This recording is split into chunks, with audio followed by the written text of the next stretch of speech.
अगला हमारा जो प्रश्न है यह करंट अफेयर से संबंधित है कि करंट अफेयर बहुत सारे बच्चे परेशान रहते हैं कि करंट अफेयर को कब से कब तक पढ़ा जाए। देखिए, एक बात ये है करंट अफेयर में भी कि मैं आपसे बोलूं कि 10 साल का तैयार कर लो, आप नहीं कर पाओगे। सीधी बात है। मैं बोलूं कि 10 साल का करंट तैयार कर लो, आपसे हो जाएगा, नहीं कर पाओगे। तो इसमें बोला जाता है दिल बहलाने के लिए गालिब ख्याल अच्छा है वाली कहावत इसमें लागू होती है कि यूपीएससी नहीं बोलती है कि 1 साल का करंट कर लो या 1 साल का हम करंट पूछेंगे, लेकिन हम चूंकि हमारी एक मानवीय व्यक्तित्व की एक सीमा है, हमारे मस्तिष्क की एक सीमा है कि हम बहुत ज़्यादा फैक्ट, बहुत ज़्यादा चीज़ें हम इकट्ठे नहीं कर सकते। तो ऐसे में 1 साल का मतलब करंट अफेयर आपके लिए सफिशियंट होता है। हालांकि यूपीएससी या पीसीएस का जो पूछने का पैटर्न होता है उसमें भी जब आप पीवाईक्यू लगाओगे तो आपको ये समझ में आएगा, वो भी एप्टीट्यूड पे क्वेश्चन पूछा है। जैसे एक क्वेश्चन ऐसे ही पूछा था किसी साल कि वित्त वर्ष 2022-23 में निम्नलिखित में से कौन से मद सर्वाधिक व्यय किए गए थे। उसमें रक्षा बजट, रक्षा मद था, फिर आपका सब्सिडी था।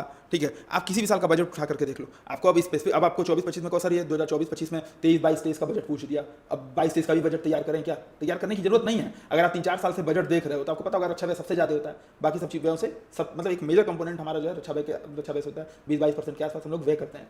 ठीक है, 10 मतलब मिनिमम नहीं, 20-22 में 10% के आसपास हम लोग मिनिमम व्यय करते हैं। 7-8 लाख करोड़ रुपए हमारा एक रक्षा व्यय जाता है। तो ये आपका एप्टीट्यूड है, ये नहीं है कि आप 22-23 का बजट याद करके बैठो, संभव ही नहीं है। तो 1 साल का आप करंट अफेयर कंप्लीट कर लीजिए, उतना सफिशियंट है। बाकी आप पीवाईक्यू के थ्रू गो थ्रू होते रहिए, खास करके अगर आप पीसीएस की तैयारी कर रहे हैं